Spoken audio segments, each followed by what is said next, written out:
Dear friend, in this particular module, we are going to see the report writing process of a bioequivalence study or a biology study in a detailed manner. Before going into the process, we are going to see some of the definitions as per the good clinical practices. What is a clinical trial study report? A written description of a trial or a study of any therapeutic, prophylactic, or diagnostic agent conducted in human subjects in which the clinical and statistical description, presentations, and analysis are fully integrated into a single report. So, this is what the definition of the clinical trial study report. And then, what are essential documents? These essential documents which individually and collectively permit evaluation of the conduct of the study and quality of the data produced. So these are the essential documents, and this includes protocols, case report forms, informed consent documents, whatever we record during the study. And then what is interim clinical study report? A report of intermediate results and their evaluation based on the analysis performed during the course of the trial. So generally for bioequivalence biology study, there won't be any interim clinical study report. This is for clinical trials, but other things, clinical trial study report and essential documents are critical for bioequivalence study. In bioequivalence study or any other clinical trial to the extent or a GLP, GMP study, source data is important factor in the development. And what is source data? All information in original records and certified copies of original records of clinical findings, observations, or other activities in a clinical trial necessary for the reconstruction and evaluation of the trial. Source data are contained in source documents. So basically what they are saying, whatever you record in the laboratory or record in the facility with related to the study, that is all these data are called source data. So the findings, observation and other activities. So when a third person or a auditor comes into the facility and if he goes through all the source data, he should be able to reconstruct the entire activity carried out during the particular study. Now, what are source documents?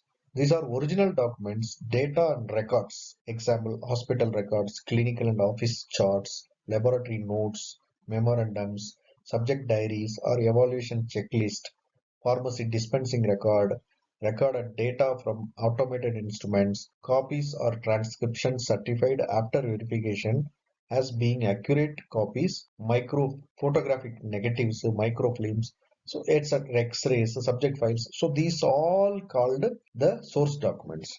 The original documents, data and records are called original documents. So here are the many examples are given which is used during the clinical trial. Now we come to the process of how a report, bioequivalent study report is being prepared. At the first step, the report writing person will collect all the documents from the clinical investigator or the clinical department.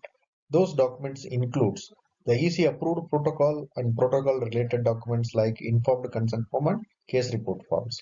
Then the clinical summary including date of check-in, dosing, checkout, number of subjects checked in, and how many subjects dosed, how many completed the study, how many withdrawn dropped. So all these informations will be required for this clinical summary or clinical study report preparation. Then the adverse event listings, which gives the details of when the adverse event happens, what are the concomitant medication given, when the subject has relieved from the symptoms. So all those informations will be covered in the adverse event listings. Then the laboratory data listings and demographic data. So whatever the screening parameters evaluated through the laboratory testing, all these data are tabulated and in the form of listings it will be provided. And the demographic data of the subjects like age, weight, height, BMI, all those things also will be raise the location, geographical location of the subject source. So all this information will be mentioned from the demographic data. And finally, also the person will collect the diet chart and the meal menu from the clinical department. In addition to the above all document collection, the report writing person will collect additional informations like the investigational product accountability data, the investigational product certificate of analysis from the pharmacist or the clinical department.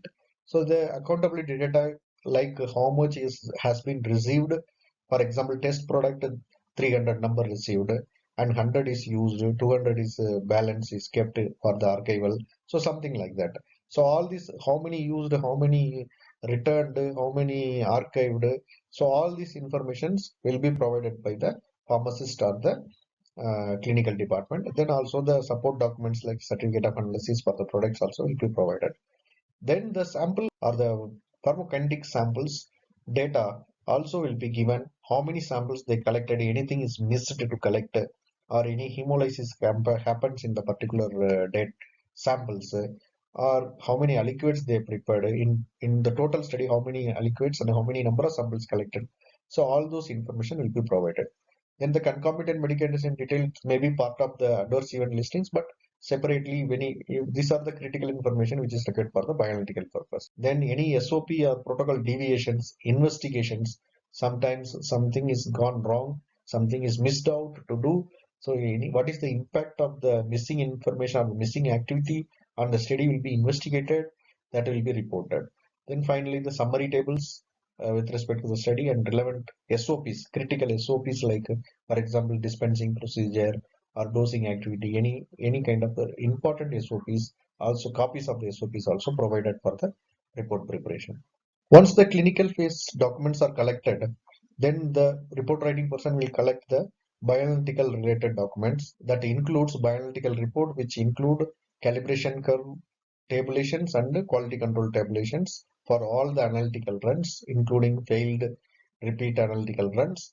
Then the bioanalytical method validation report separately will be prepared, that will be taken. And then the standard testing procedure, critical important procedures will be taken. And the bioanalytical method development report, sometimes it is required. So what is the, how you arrive to the particular method also will be requested from the regulatory agency. So method development report, if at all it is required, will be taken from the bioanalytical department. Then the chromatograms. Generally, for the bioequivalence studies, 20% chromatograms and 100% raw data. Raw data in the sense the summary tables of the chromatograms.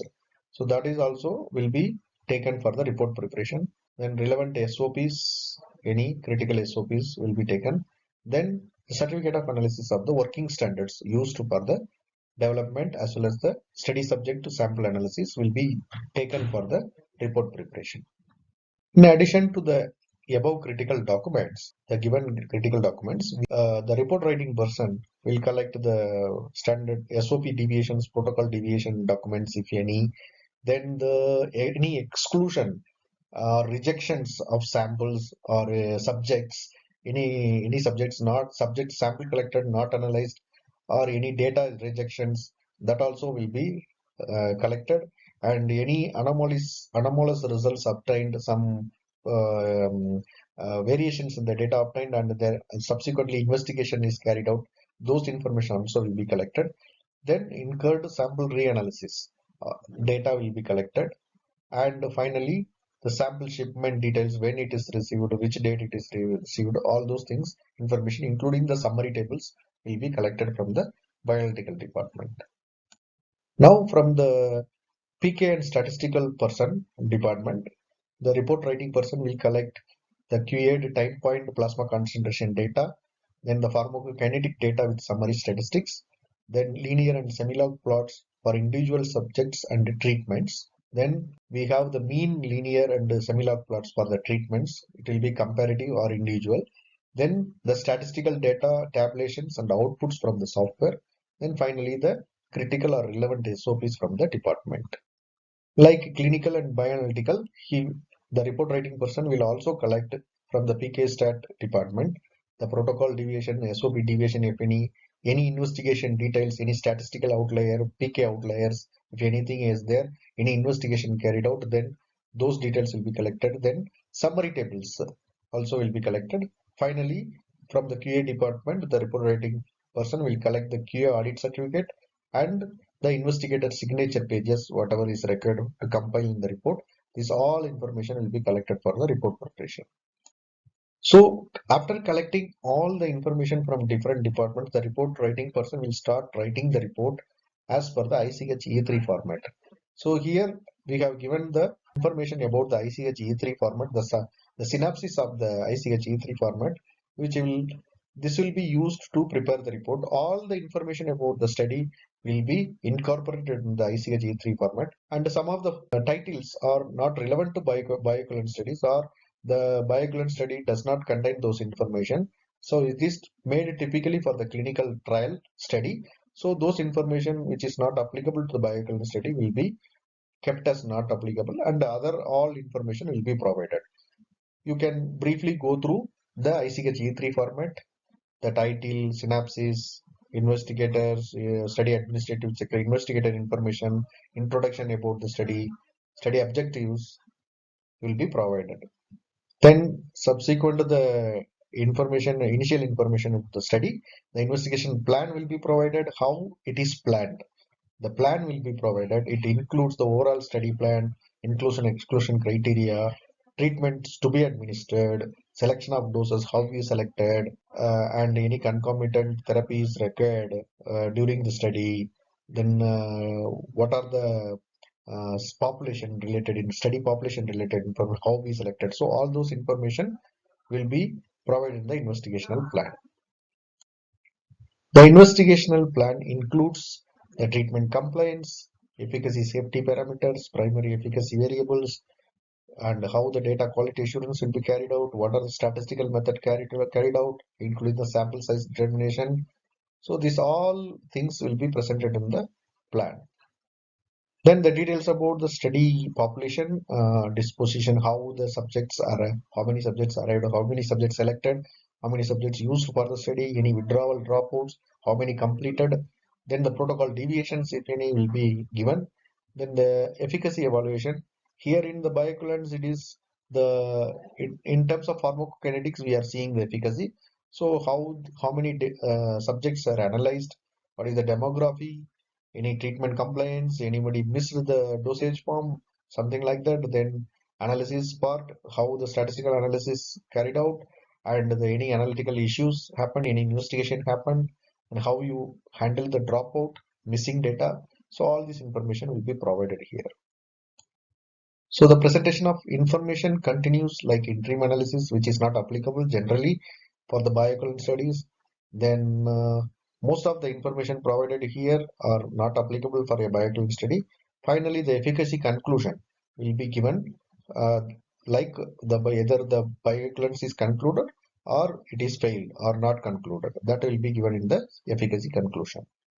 Then the safety evaluation will be provided. Generally for the bioequivalent study, the adverse event listings or SAE listings will be provided. Generally, like clinical trials, there won't be much adverse events in most of the bioequivalent studies, or very less serious adverse events happens in the bioequivalent study, and deaths are very rare in the bioequivalent studies. So this all informations, analyzed information, will be provided in this particular safety evaluation. Sometimes during the bioequivalent study, the safety will be evaluated statistically also between the test and reference, between the different population. In case if it is different population used in the study, what is the significant difference between the population or between the treatments can be analyzed statistically. So that can be also presented. And finally, the discussion and overall conclusion will be given for the entire study. The study, whether it is concluding the bioequivalence or not, that will be provided. So some of the tabulations which could not be incorporated between the text, so that those tables and figures and graphs can be separately given for demographic data, efficacy data, safety data, adverse event listings, so, and laboratory data, laboratory values like hematology, biochemistry, and other values can be provided in the form of tables which cannot be incorporated into the text, can be given in the section 14 separately. Then finally, we give the references. Reference list has been used for the designing the study or conducting the study. Those references can be provided, including the regulatory guidances and then the prescribing information on the investigational brochure of the product information. All those things will be given in the reference. Finally, it comes to the appendices, where you can attach several documents to support the clinical study report, which is prepared for the bioequivalent study, which includes the sample case report forms, protocol and protocol amendments documents, and the ethics committee approval documents, then the signatures of the investigators, and a description or CVs, biodata of the investigators. So all those information can be incorporated in the form of appendices to the clinical study report. The appendices also includes the randomization schedule which is used for the study, then the documentation of the statistical methods which includes the outputs from the softwares, and any other information which is related to the bioequivalence study can be provided in the form of appendices for the clinical study report. In 16.2 section, generally the patient data listings, in case of clinical trial, lot many information are being provided here. But in case of bioequivalence study, generally there are discontinued subject details and some of the adverse event, specific adverse event information, listing of laboratory parameters, and a detailed demographic data, then the drug concentration data, something like that can be provided in the bioequivalence study report. In 16.3, we have the case report forms, individual case report forms of the SEAs or adverse events patients can be provided if more information are available in the CRFs. Then finally, the individual patient data listings, generally this is not applicable for the bioequivalence study. So once the clinical study report is prepared as per the ICH E3 format by using all the documents collected from different departments, the report will be reviewed by all the investigators, clinical investigators and bioanalytical investigator, PK stat investigator. Then it goes to the quality control department for data checking and all other relevant information checking. And then it comes to the quality assurance checking where they will review the data for further quality aspects. So quality control do generally the 100% data checking, that quality assurance carry out generally 30% of the data checking. Then once the report is finalized from all the parties and the report will be sent to the sponsor for the review, and the comments, all the comments from the stakeholders like internal as well as the sponsors will be taken care for the finalization of the report. Then the final report will be signed off along with the investigators and by the sponsor if required. Then the ECTD report will be prepared, because nowadays the soft copy of the report only submitted to the regulatory agency. Hence, it has to be converted to the ECTD form, Common Technical Documents Guidance. So that will be, we are going to see in the next slide. So this some of the specifications from the electronic common technical documentation will be followed for the regulatory submissions. So once the report is converted to the PDF form, then the PDF document will be bookmarked and linked for the different documents which is attached to the report. For example, the main report will have the appendices, different appendices, protocols, CRFs, etc., ethics committee approvals, etc. That will be linked to the wherever it is referred inside the text, as well as the table of contents which is provided in the initial part of the report. Then bookmarking also will be done. Then the tables and figures will be linked wherever it is explained. Then the PDF view settings will be given. Then the searchability creations or OCR conversions will be carried out. So that text will be searched inside the report. Any kind of text can be searched, and the paper size settings as per the regulatory requirements will be carried out. And finally, the table of content will be linked into the all the given provided information, appendices, tabulations, etc. And finally, abbreviations listings will be checked and provided. So all those information will be carried out as per the electronic technical documentation guidances. So this is how the ECTT report generally prepared. So we have seen the last 3-4 modules how the clinical phase carried out, how the bioanalytical phase carried out, how the pharmacokinetic analysis carried out, statistical analysis carried out, then the report, how it has been prepared. So all those things we have seen. With this, we have completed the entire cycle of the bioequivalence study, right from the pre-study activities to the report preparations. Once the report is prepared, then it will be submitted to the sponsor. In turn, he will take into submission to the regulatory agency. Thank you.